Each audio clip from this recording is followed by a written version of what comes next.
Jardiner est un véritable plaisir, je ne vous apprends rien, un moment de détente, mais c'est aussi un véritable budget. Alors que diriez-vous d'échanger vos plantes préférées, de partager vos conseils d'experts et de repartir avec des petits trésors verts sans que cela ne vous coûte un seul centime? Eh bien c'est parti pour le troc-plante de Grain de Pollen, ici à Bélier. Allez. Donc je vous l'ai dit, nous venons d'arriver chez Grain de Pollen à Bélier. Je viens de retrouver Emmanuel Gasseux. Ça va bien Emmanuel? Eh bien très bien, écoutez, il y a du monde, il fait globalement beau, on peut dire que c'est une belle journée. Oui, il pleut pas, on se plaint pas. Alors donc du coup nous sommes là pour le troc-plante de Grain de Pollen. Alors quel est le principe, quelle est l'idée du troc-plante? Alors le troc-plante, c'est l'échange de plantes, généralement des vivaces, voilà, mais on peut changer aussi des vieux outils, on peut échanger des graines, des livres de jardin, et donc le but c'est d'échanger des plantes contre d'autres plantes, et donc augmenter la taille de son jardin ou tout simplement renouveler son jardin. Renouveler son jardin avec de nouvelles vivaces, et donc plus de plantes dans un jardin, donc plus d'oiseaux, et plus d'oiseaux, donc plus de pollinisateurs, donc plus de pollinisateurs, tout à fait, et donc la boucle est bouquée. Voilà, et donc c'est intéressant parce que les plantes c'est cher, et puis donc le but d'un troc-plante c'est aussi de s'ouvrir au monde de la botanique, parce qu'on peut très bien aller les mains vides dans un troc-plante, repartir des fois avec une ou deux plantes, et puis ça peut aussi ouvrir les gens au monde de la botanique. Et donc ça nous permet d'avoir une conscience, d'être éco-responsable et de se préoccuper finalement de la préservation de notre écosystème. Tout à fait, il faut bien le dire comme ça, c'est que plus de plantes dans un jardin, et bien c'est plus d'insectes, plus d'oiseaux, plus de biodiversité. Et puis les plantes, elles sont parfois très belles. Il faut prendre le temps de regarder cette nature qui nous entoure et de l'enrichir avec de nouvelles plantes. Et c'est comme ça qu'on arrive à avoir un beau jardin qu'on peut après faire visiter.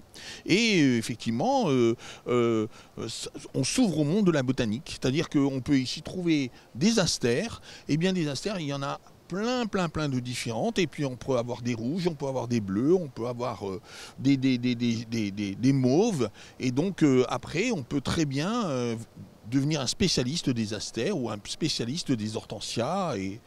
Et aujourd'hui, apparemment, alors normalement, le principe du troc, évidemment, comme son nom l'indique, c'est échanger. Néanmoins, vous vendez des pensées aujourd'hui.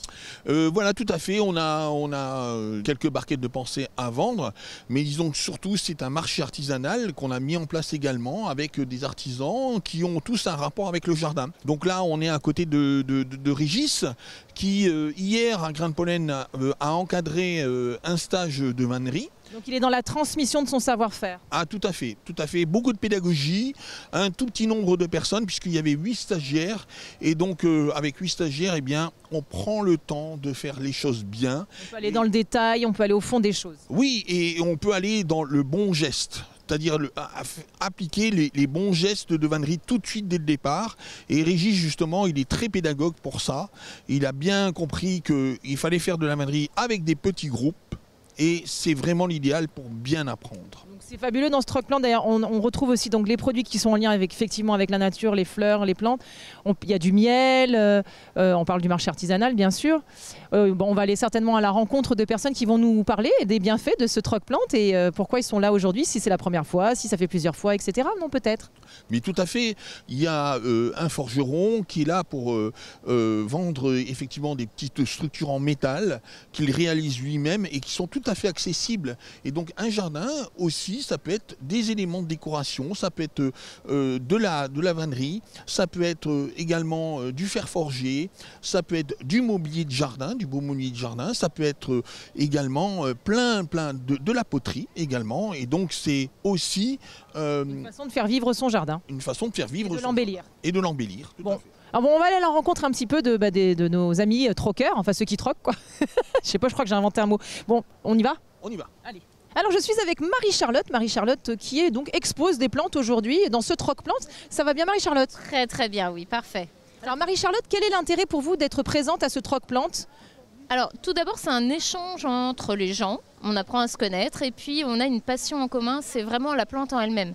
Donc on échange énormément de conseils sur les moindres petites plantes et ça permet aussi un côté économique et écologique. C'est-à-dire que quand on a un parterre, on ne paye pas forcément des plantes et puis nous-mêmes on a des plantes qui nous envahissent, donc ça permet aux autres gens de découvrir plusieurs variétés. Voilà, tout à fait. Alors du coup, quand vous dites que vous avez des plantes qui vous envahissent, typiquement vous par exemple, lesquelles? Ça va être tout ce qui va être la citronnelle, tout ce qui va être la passiflore. J'avais aussi un chèvrefeuille. Vous avez été dévalisé, vous, hein, apparemment vous avez été dévalisé. Donc du coup, ces plantes-là, elles vous envahissent à la maison, dans votre jardin? Oui, tout à fait. Elles se multiplient. J'ai plus trop de place à certains endroits et puis c'est un peu gênant. Donc au lieu de les arracher, de les mettre à la poubelle, tout simplement, on préfère que les autres en profitent. Et donc elles ont une spécificité, c'est-à-dire on les plante comment? Ça se plante à quelle époque? Alors, la meilleure époque, c'est quand même au mois d'octobre. Octobre, tout bois prend racine, toutes les plantes prennent racine. Et puis, on partage aussi le fait que nous, on connaît un petit peu la nature de notre terrain. Donc on sait si ça va être plus en terrain sableux, en terrain avec une terre lourde. Et puis les gens eux-mêmes nous donnent aussi des conseils sur... Génial. Par exemple, typiquement, alors là, vous avez des plantes dans vos mains. Ça, c'est celles que vous donnez ou c'est celles des trésors verts que vous avez récupérés? C'est plutôt des trésors verts que j'ai récupérés. Des plantes que j'ai pas forcément à la maison. Et puis... C'est quoi du coup ça? Alors, celle-ci, je ne sais pas. Celle-ci, c'est de la queue de rat. Là, vous avez un rosier ancien, vous avez de l'astère, et voilà. Après, il y a de l'élébore.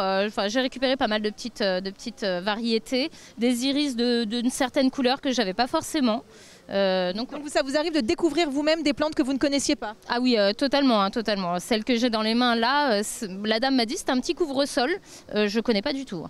Donc vous allez tester, vous allez... Et alors du coup, ce qu'il y a de bien dans ce troc-plante, évidemment, comme son nom l'indique, troc, vous troquez, donc ça ne coûte pas un centime, alors qu'en général, pour faire un jardin, ça coûte quand même très très cher, c'est un budget. Exactement, c'est-à-dire qu'en général, on dépense énormément dans les plantes, même si on trouve des fois des petits endroits où les plantes ne sont pas très chères, mais ça coûte quand même très très cher. Et là, vraiment, ça coûte rien. C'est vraiment un côté échange. Et puis un côté aussi échange entre humains. Donc on se fait il y a le lien social plus le fait d'être dans l'écologie, donc on préserve la planète et en plus on se fait du bien, on fait des beaux jardins. Exactement, c'est ça, voilà, tout à fait. Bon écoutez, merci beaucoup Marie-Charlotte. Je vois qu'il y a un petit zébulon depuis tout à l'heure qui nous tourne autour. Il est à vous ce petit garçon? Oui, il a comme particularité d'échanger mes dernières plantes. C'est-à-dire qu'il prend mes dernières plantes et il va voir les dernières personnes qui restent sur les stands pour les troquer, pour les donner. Mais il est fantastique ce petit garçon, il est parfait. Il s'appelle comment? Paul. Mais il est mignon Paul. Écoutez, merci Marie-Charlotte. Merci beaucoup. Bonjour, quel est votre petit nom? Muriel. Enchantée Muriel, je vois que vous êtes, vous avez trouvé des plantes qui vous plaisent a priori? Oui, tout à fait. C'est une belle découverte. Hein. C'est la première fois que je viens. On m'a conseillé de venir ici et j'ai trouvé ça. Je trouve ça joli. Je trouve que ça va bien aller dans mon jardin. D'accord. Voilà. Et puis j'ai aussi trouvé ça. Apparemment, les papillons aiment beaucoup, donc je me dis que je vais aimer aussi. Donc vous êtes vous êtes dit tiens, des plantes mellifères, ça peut être bien pour c'est ça? Pour moi, c'est très important de penser à ça. Et puis ici, c'est sympathique. C'est un moment d'échange. On partage des connaissances. C'est un joli moment d'échange. C'est une belle découverte pour moi. Très bien. Donc une première fois, mais il y en aura d'autres a priori. Ah oui, c'est sûr. Ça y est, c'est votre copine, elle vous a contaminé. Ça y est, complètement. Oui, c'est sûr que je vais revenir l'année prochaine avec des petites choses. Et vous, du coup, c'est la combienième fois que vous venez? 15 ans que je viens régulièrement et je fais des activités et j'aime beaucoup. Ah, mais c'est super. Et vous, votre panier, il est bien rempli, hein? Ah, oui, mais bon, Corinne a dit que de toute façon, elle jetait ce qui restait. S'il restait des choses, elle jetait. Donc, on prend alors. Vous avez récupéré, mais c'est formidable, c'est fantastique. Et vous aviez amené des choses ou pas du tout? Oui, j'avais amené un petit peu d'aromatique que j'ai dans mon jardin. Donc, vous en aviez trop, donc vous vous êtes dit, allez hop, je les donne. Oui, puis comme c'est un échange, il faut quand même aussi que je donne quelque chose. Et vous étiez venu avec quelque chose ou pas du coup, Muriel? Non, je ne savais pas, donc j'ai rien amené, mais l'année prochaine, je reviens avec quelque chose, promis. Formidable, écoutez, c'est rendez-vous est pris, attention. Hein. Je vais m'y tenir, pas de souci. En tout cas, merci pour ce partage. Et puis, bon troc. Merci à vous. À présent, je suis avec Corinne qui va nous donner tout sur tous les secrets des plantes. Corinne, alors par exemple, on parle beaucoup de jardin aujourd'hui. Vous allez bien déjà pour commencer? Oui, merci, très bien, oui, ça va bien, merci. Pardon.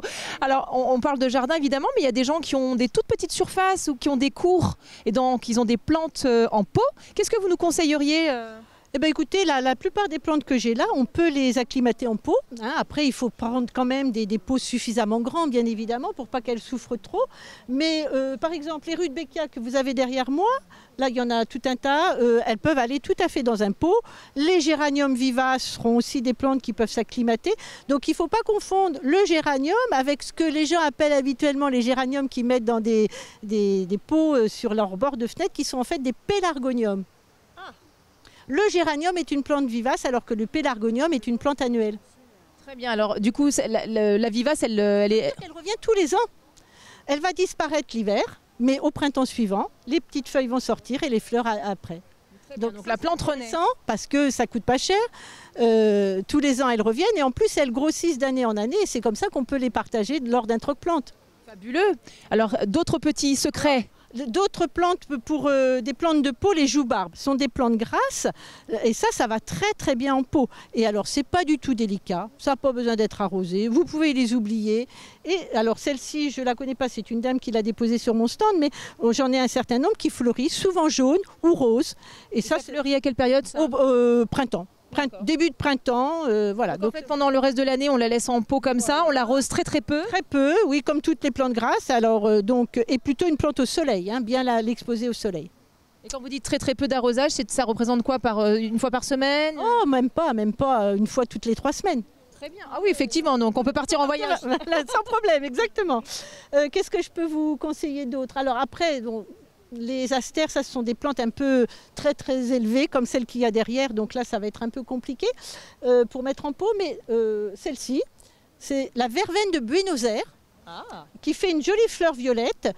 Alors celle-ci est haute, mais vous pouvez en trouver des plus basses qui peuvent du coup être mieux adaptées à un pot, puisque le problème des plantes très hautes dans un pot, c'est qu'il suffit d'un petit coup de vent et puis elles vont tomber et elles vont se casser, c'est un peu plus embêtant. Et alors la particularité de cette plante de Buenos Aires, de verveine de Buenos Aires, elle pousse à quel moment? Il faut la planter quand? Alors il faut les planter, comme toutes les vivaces, on les plante soit à l'automne, soit au printemps. Ça fleurit l'été, c'est une petite fleur violette. Ça fait un petit ensemble de petites fleurs violettes qui sont regroupées en bouquets.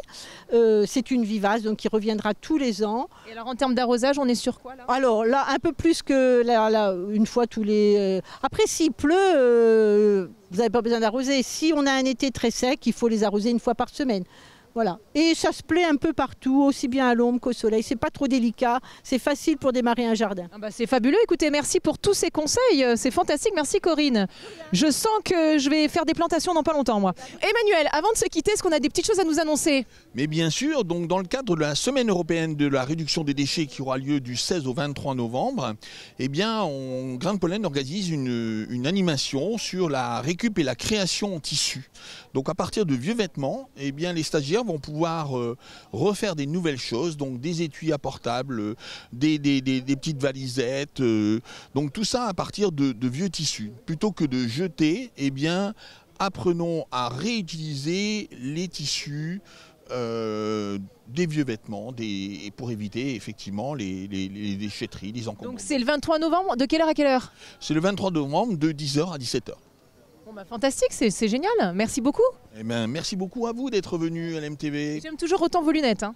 Tout à fait, c'est les lunettes de chez Morel, donc opticien indépendant au Mans, rue Nationale. Et donc c'est un choix du consommateur d'acheter un produit français. Voilà, et donc éviter les chaînes du laitier qui inondent la planète, quoi. Formidable, c'est un joli mot de fin. Voilà, consommer français. Et ben voilà, c'est déjà fini. J'ai pas du tout envie de vous quitter, mais bon, c'est comme ça. Toutes les bonnes choses ont une fin. C'est pas grave. Rendez-vous la semaine prochaine, même endroit, même heure. Je compte sur vous. Et en attendant, prenez bien soin de vous. Belle fin de semaine. Je vous embrasse.